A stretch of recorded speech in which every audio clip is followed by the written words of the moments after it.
بائیں کو حسین ابن علی کہتے ہیں، اور جب ایک جان میں سمٹ جائیں یہ چار تن، ایسے محمد کی ابا کو ابا سے جری کہتے ہیں۔ سبحان اللہ، نعرہ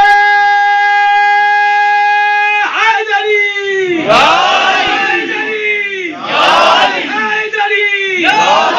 محمد وآل محمد، بلند صلوات۔ اللہم صلی علی محمد وآل محمد۔ سبحان اللہ۔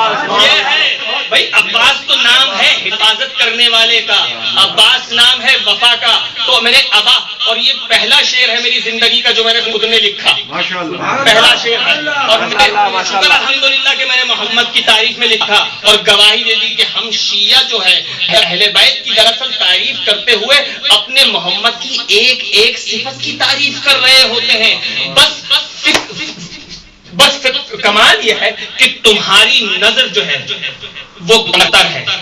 اگر تمہاری نظر میں بلندی ہوتی تو تم یہ کمال کو جان لیتے، تم ان صفات کو پہچان لیتے۔ بس چند جملے اور تو اب آیت میں سمجھ میں آ گئی، اللہ سے ڈرو، رسول پر یقین رکھو تو تمہیں حسن و حسین جیسی رحمت ملے گی، اور علی جیسا نور ملے گا جس کی روشنی میں چلو گے اور مغفرت پاؤ گے۔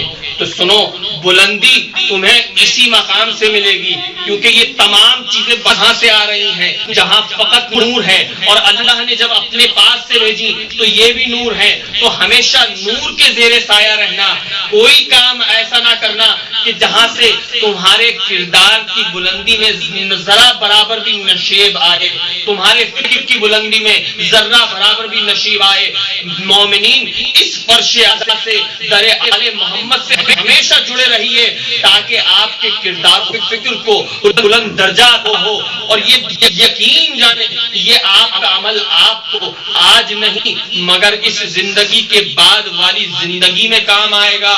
اور یقین جانے آپ یہ میرے جملے اس وقت جب نکیرین کے سامنے ہوں گے اس وقت یاد کریں گے کہ مولا ہمارے ساتھ ہیں، اور ذاکر اہل بیت ہماری زندگی میں ہمیشہ کہتے رہے کہ اس درس سے جڑے رہو، اپنے اعمال کو صحیح رکھو، عبادت کو جاری رکھو، مومن کو تکلیف نہ پہنچاؤ، دوسرے مومن کا خیال کرو، جھوٹ نہ بولو، فقط پیسوں کے پیچھے اور دنیا کے پیچھے مت بھاگو۔ تو ان تمام چیزوں کی اس وقت یاد آئے گی کہ واقعی ہمارے حسن و حسین جیسی رحمت آج نکیرین کے سامنے ہمارے ساتھ ہے۔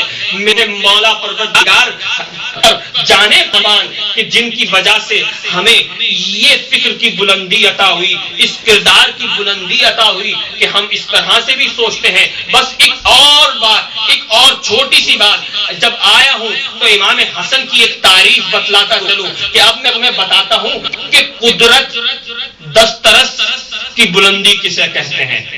ایک دفعہ رسول نے قریب کے گاؤں والوں سے وعدہ کیا کہ سنو، تم اپنی آبادی میں سب کو مسلمان کر لو، اور اگر جب مسلمان کر لو گے تو میں تمہیں 100 سرخ بالوں والی اونٹنیاں عطا کروں گا۔ رسول نے جب وعدہ کیا رسول کا انتقال ہو گیا۔ گاؤں سے ایک بادشاہ جس نے پورے علاقے کو مسلمان کر لیا تھا آیا خلیفہ دویم کے پاس، کہنے لگا کہ اے خلیفہ مسلمین، رسول نے وعدہ کیا تھا کہ مجھے وہ 100 سرخ بالوں والی اونٹنیاں دیں گے اگر میں پورے علاقوں کو، گاؤں کو، لوگوں کو مسلمان کر لوں۔ اب خلیفہ مسلمین لکھنے لگے کہ وہ اونٹنیاں کہاں سے لائی جائیں، وہ تو ملتی نہیں، اور رسول نے وعدہ کیا ہے،